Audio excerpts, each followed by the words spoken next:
मध्य प्रदेश विधानसभा के शीतकालीन सत्र के चौथे दिन गुरुवार को मुख्यमंत्री शिवराज सिंह चौहान ने अपनी बात रखी। अविश्वास प्रस्ताव पर वोटिंग हुई और प्रस्ताव अस्वीकृत हो गया। इसके बाद विधानसभा की कार्यवाही को अनिश्चित काल के लिए स्थगित कर दिया गया। वहीं विधानसभा स्थगित होने के बाद कांग्रेस और भाजपा नेता एक दूसरे पर आरोप प्रत्यारोप करते नजर आए।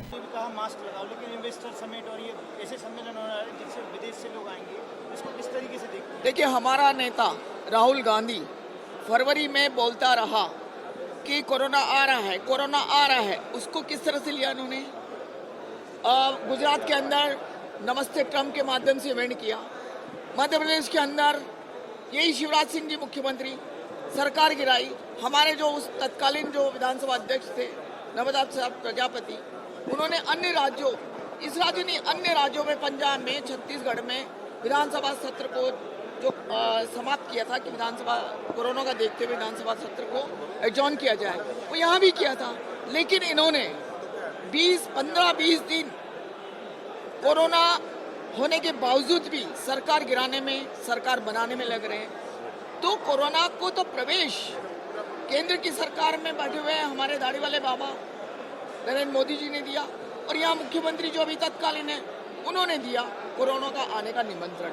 तो किया तो इन्होंने, और थाली और वो पटवाई पिटवाई, शंख बजवाए, दिए जलवाए। तो ये जो नौटंकियां कर रहे हैं, अभी भी आज भी नौटंकी हमारे नेता बार बार कहते रहे, हम बार बार कहते हैं कि कोरोना आ रहा है, कोरोना का बचाव किया। उस टाइम भी कुछ नहीं किया, और अभी भी मुझे नहीं उम्मीद है कि कुछ करेंगे। ना रेमडेसिविर मिली, ना ऑक्सीजन सिलेंडर मिले। जो बेचारे मृत्यु हो गए, मृत्यु प्रमाण पत्र भी इन्होंने कोरोना शब्द नहीं डाला कि मृत्यु कोरोना से हुई, जबकि उसका इलाज उसका पूरा कोरोना से हुआ।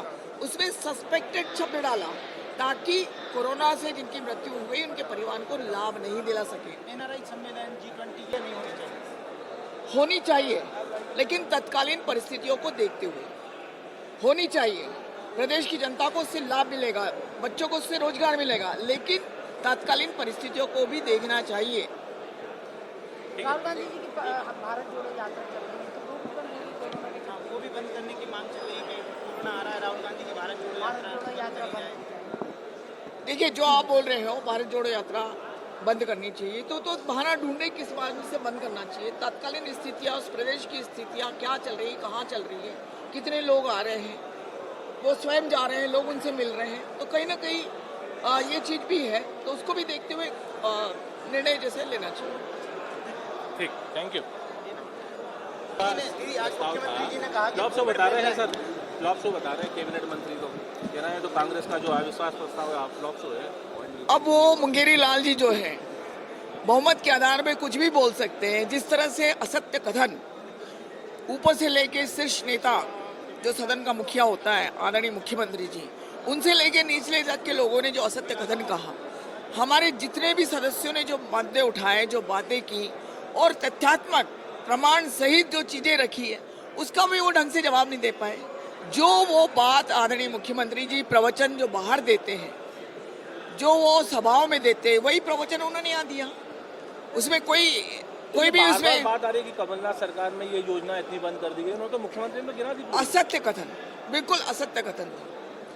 प्रमाणित लोगों ने, जितने भी हमारे सदस्य थे, सबने प्रमाणित वहां पर बताया।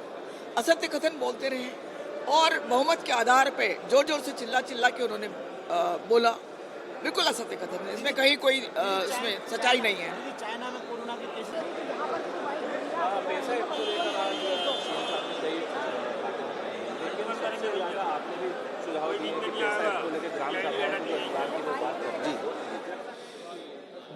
देखिए, पैसा कानून 1996 में बना और इसके नियम 26 साल बाद मध्य प्रदेश सरकार पैसा नियम 2022 लेके आई। पैसा नियम 2022 के तहत जो अधिकार ग्राम सभाओं को देना चाहिए था, जिसमें ग्राम सभाओं को सशक्त बनाने के लिए ग्राम सभाओं के भीतर आने वाले संसाधनों पे ग्राम सभाओं का हक देना चाहिए था, उसमें पैसा नियम 2022 में कहीं भी स्पष्ट प्रावधान नहीं किया गया। हमने मध्य प्रदेश सरकार से मांग करी कि ग्राम सभाओं को वित्तीय पावर दिया जाए, संसाधनों पर हक किया जाए, जिस पर मध्य प्रदेश सरकार माननीय मुख्यमंत्री जी ने कहा कि हम ग्राम सभाओं को संसाधनों पर हक देंगे। दूसरा हमारा सुझाव था कि ग्राम सभाओं को सशक्त बनाने के लिए पैसा नियम 2022 को 6वीं अनुसूची के पैटर्न पर लागू किया जाए। 6वीं अनुसूची के पैटर्न को अनुसरण करने के लिए मध्य प्रदेश सरकार ने कहीं भी पैसा नियम 2022 में जिक्र नहीं किया, जिसका हमने सुझाव मांगे। और तीसरा जो महत्वपूर्ण सुझाव हमारा था कि पैसा नियम 2022 की धारा 4 के तहत क और घ में पैसा के तहत आदिवासियों की रूढ़ियों, परंपराओं और धार्मिक रीति रिवाजों को मान्यता दी जाए। उसके लिए रूढ़िजन्य संहिता को विधि का रूप दिया जाए, जिसमें माननीय मुख्यमंत्री जी ने आश्वस्त किया, जवाब दिया है कि हम आदिवासियों की रूढ़ियों का विशेष ध्यान रखेंगे।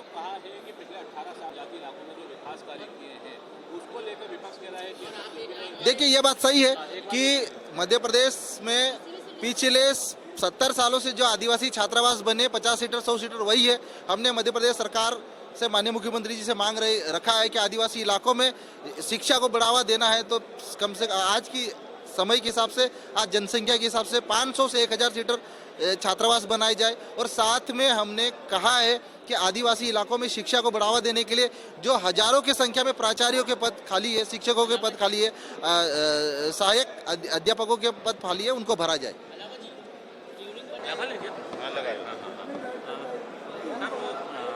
जिस प्रकार से अभी बार-बार शिवराज जी कह रहे थे कि कमलनाथ सरकार में तमाम जो योजनाएं थी बंद कर दी गई थी गरीबों की कल्याण को लेकर, क्या प्रमाण दे पाया विपक्ष सदन में? देखिए, 100 रुपये 100 यूनिट बिजली की थी कमलनाथ जी ने। इन्होंने आज बिल 3-3, 4-4 हज़ार आ रहे हैं गरीबों के, और उनके भी आ रहे हैं जिनके घर कनेक्शन नहीं है। जो मेरा ध्यानाकर्षण भी था और कल भी ये अविश्वास प्रस्ताव में उठा। 300 रुपये से 600 रुपये पेंशन की, 51,000 बच्चों की शादी, ये सब योजनाएं थी। तीर्थदर्शन योजना का कह रहे हैं नहीं की 23 तीर्थदर्शन योजनाएं गई, इनके 2.5 साल में कुल 2 गई हैं। ये इनके 2.5 साल में 4 मेलों के इन्होंने अनुदान दिया। हमने 31 मेलों के लिए अनुदान दिया था। झूठ परोसने के अलावा इनने कुछ नहीं कहा। महाकाल कॉरिडोर, इसके निर्माण की स्वीकृति कांग्रेस के ज़माने में हुई थी, कमलनाथ जी के ज़माने में हुई थी। तो ये जितनी भी योजनाएं थी, आज ये जो कुछ भी चल रहे हैं, कांग्रेस की जो 15 महीने की सरकार थी, उन योजनाओं को ही तो ये आगे बढ़ा रहे हैं। ऋण माफ़ी में मान लिया इनने कि हाँ माफ़ हुआ, और इसको नज़रअंदाज कर दिया कि हम ऋण माफ़ी आगे और करेंगे। दूसरा, कर्मचारियों के मामले में इन्होंने कोई बात नहीं की।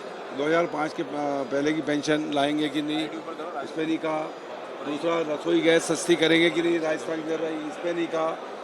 स्वास्थ्य कर्मचारी, मीडिया कर्मी, पत्रकार, इनको क्या सुविधाएं देंगे, इन सब को नजरअंदाज किया। कमलनाथ का तो सब झूठ भाई। इसका जवाब नहीं दिया उनने, इसका जवाब नहीं दिया कि जनसंपर्क विभाग से बीजेपी के कार्यालय में खाना परोसा गया, जिसके सबूत है, और विधानसभा में सवाल के कुणाल चौधरी के सवाल के जवाब में कहा गया है। तो ये कितने झूठ बोलेंगे, जनता समझ में नहीं। इस अविश्वास से सर कितना विश्वास बढ़ा कांग्रेस का?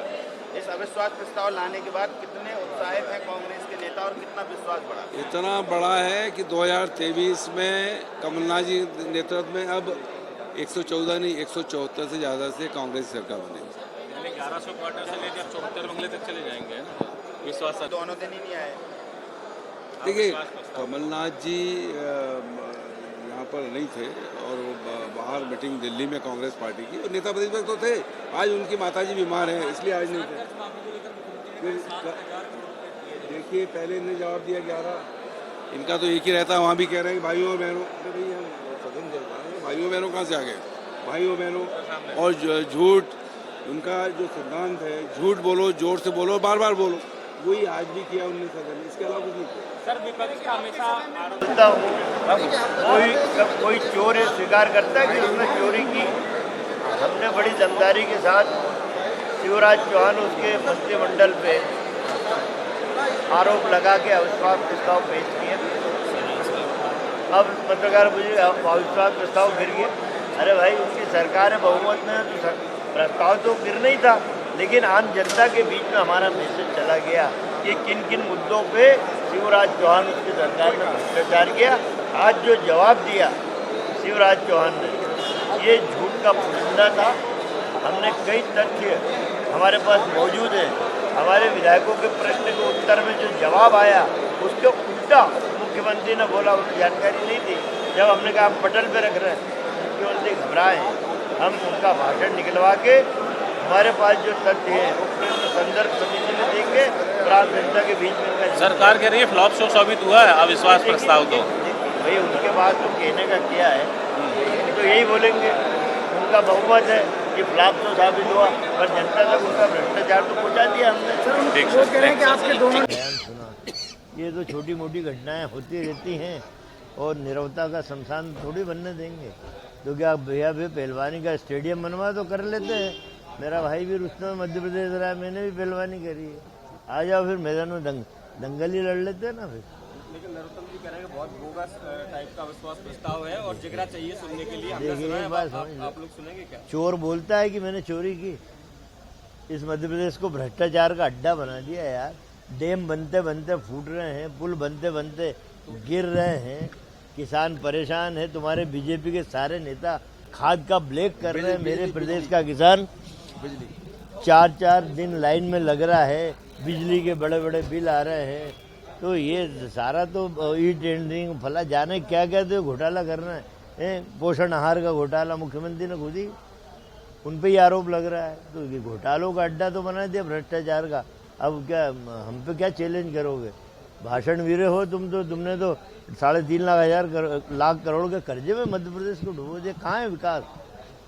सीएम के भाषण को पूरी तरीके से शांतिपूर्वक माफी। माता श्री बहुत बुजुर्ग है, उनकी तबीयत खराब हुई, रात को ही उन्हें जाना पड़ा अपने घर, अपने गांव।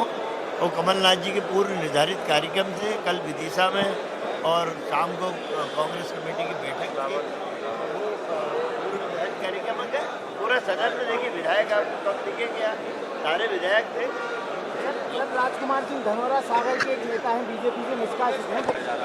क्या ब्रजेंद्र सिंह यादव जी राज्य मंत्री हैं, कह रहे हैं ये जो अविश्वास प्रस्ताव जो लाया गया ये टाइम पास था, कोई लचर था ये अविश्वास प्रस्ताव। सरकार को किसी प्रकार से नहीं घेर पाए। ब्रजेंद्र सिंह जी को सबसे ज़्यादा जवाब देना पड़ा, आगे भी देना पड़ा। सर क्या लगता है ये जो अविश्वास प्रस्ताव था सर? काफ़ी मुद्दे उस पर उठे, काफ़ी सरकार की पोलें खुली हैं और आप तो देख रहे थे। और अब इन सब जो बातें यहाँ हुई उनको जनता के बीच में लेके आए। सीएम साहब जो जवाब दे रहे थे उन्होंने तमाम मुद्दों पर, तमाम विभागों को लेके, गृह मंत्रालय से लेके कृषि, किसान, कर्ज लेके बात की। आप मानते हैं सर कि जो सीएम साहब का जवाब था वो सही था? सीएम साहब ने जवाब दिए, कुछ दे पाए, कुछ जवाब नहीं दे पाए, और यही अविश्वास प्रस्ताव की सफलता है।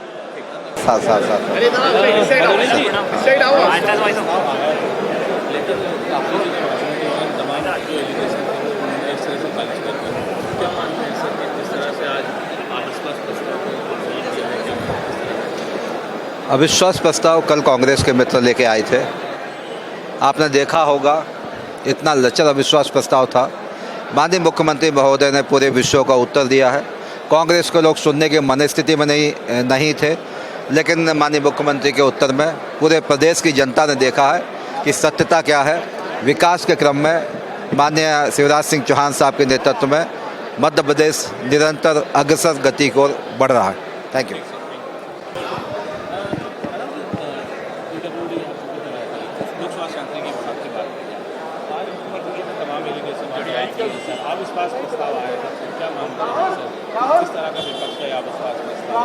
देखो ऐसा है, कांग्रेस जो अविश्वास प्रस्ताव लाई थी, पहली बात तो मैं कहना चाहूँगा कि कांग्रेस को कांग्रेसियों पर ही विश्वास नहीं है, तो किस हिसाब से तो पहले वो अविश्वास प्रस्ताव लाए थे।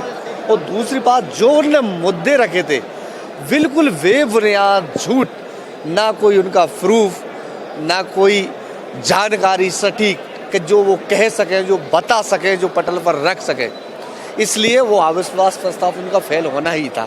पर उनको वो तो जनता को भटकाना चाहते हैं, मध्य प्रदेश की जनता को बताना चाहते हैं कि हम आपकी लड़ाई लड़ रहे हैं, आपके लिए काम कर रहे हैं।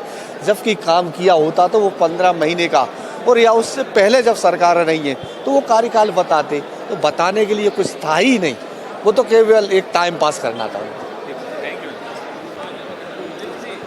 अविश्वास प्रस्ताव पे चर्चा हुई है, क्योंकि आपने भी कई मुद्दों पर आपने किसानों के मुआवजा कर्जमाफी पे भी बता, तो जो सरकार ने जवाब दिया है सही था या आप मानते हैं कि सरकार ने इसमें भी कुछ देखिए, सरकार ये चीज़ आज तक एक्सेप्ट ही नहीं कर रही थी कि किसानों की कर्ज माफ़ी मध्य प्रदेश में हुई है। आज मुख्यमंत्री जी ने हालांकि बहुत कम आंकड़ा बताया, परंतु इस बात को माना सदन के अंदर के 7,000 करोड़ रुपए से ऊपर जो उनका आंकड़ा है, वैसे हमारा आंकड़ा तो 11,000 करोड़ रुपए का है कि कर्ज माफ़ी प्रदेश में हुई।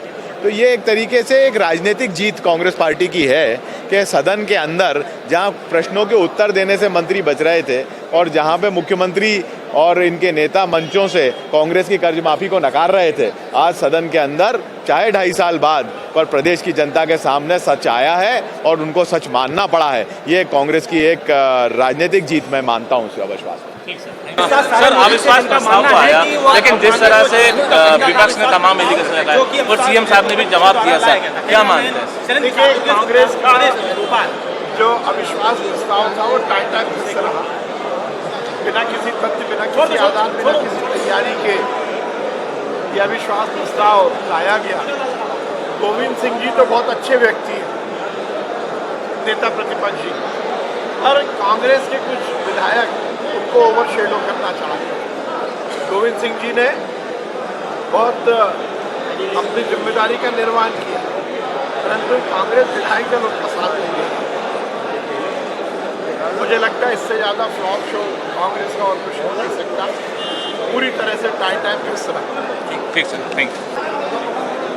मैडम, आज अविश्वास प्रस्ताव पर मुख्यमंत्री जी ने अपना वक्तव्य दिया। क्या मान रहे हैं? एलिगेशन तो तमाम लगाए गए थे, लेकिन शुरुआत ही जो सदन की हुई जय श्री राम के नाम से हो गई। देखिए, दोषारोपण के लिए कुछ भी कहना ये अलग बात होती है, और जब अविश्वास प्रस्ताव का बिंदुवार तथ्य प्रमाणों के साथ जवाब दिया गया, वो पूरे प्रदेश के सामने है।